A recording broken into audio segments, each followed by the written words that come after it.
शहर के बीचों बीच एक पुराना मोहल्ला था जहां बच्चों की हंसी और खेल कूद से गलियां हमेशा गुलजार रहती थी। लेकिन बीते कुछ महीनों से वहां एक अजीब सी दहशत फैलने लगी थी। बच्चों के माता पिता डरे हुए थे क्योंकि कुछ बच्चे अचानक गायब हो गए थे। पुलिस खोजबीन कर रही थी मगर कोई सुराग नहीं मिल रहा था। फिर आया गर्मियों का मौसम और मोहल्ले में गूंजने लगी एक जानी पहचानी आवाज, आइसक्रीम ले लो, ठंडी मीठी आइसक्रीम।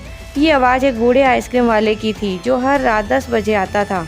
उसका ठेला बहुत पुराना था, जैसे किसी दूसरी दुनिया से आया हो। उसमें लटकी घंटी की आवाज अजीब थी, इतनी अजीब और भयानक कि सुनकर रूह कांप जाए। उसके हाथ झुर्रियों से भरे हुए थे, आंखें गड्ढों में धंसी हुई थी और मुस्कान इतनी डरावनी थी कि बच्चे भी सहम जाते थे।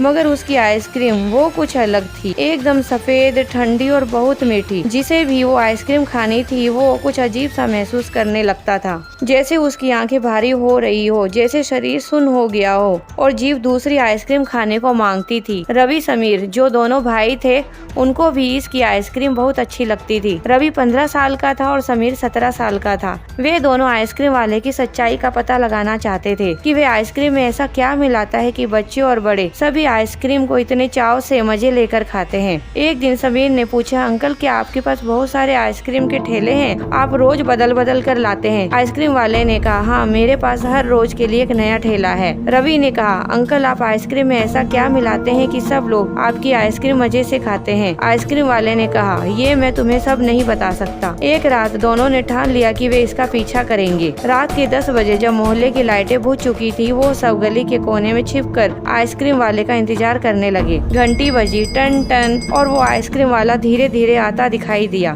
मगर आज कुछ अजीब था। उसके ठेले से हल्की हल्की सिसकियों की आवाज आ रही थी, जैसे कोई अंदर बंद हो। रवि ने अपने मोबाइल की टॉर्च जलाई और देखा, ठेले की लकड़ी पर कुछ उभरे हुए निशान थे। करीब जाकर देखने पर उनकी चीख निकल गई, बचाओ, हमें बाहर निकालो। ये बच्चों के छोटे छोटे हाथों के निशान थे। आइसक्रीम वाला रुका, उसने धीरे से सिर घुमाया और दोनों भाइयों को घूर कर देखा। उसकी आंखें एकदम लाल हो गई।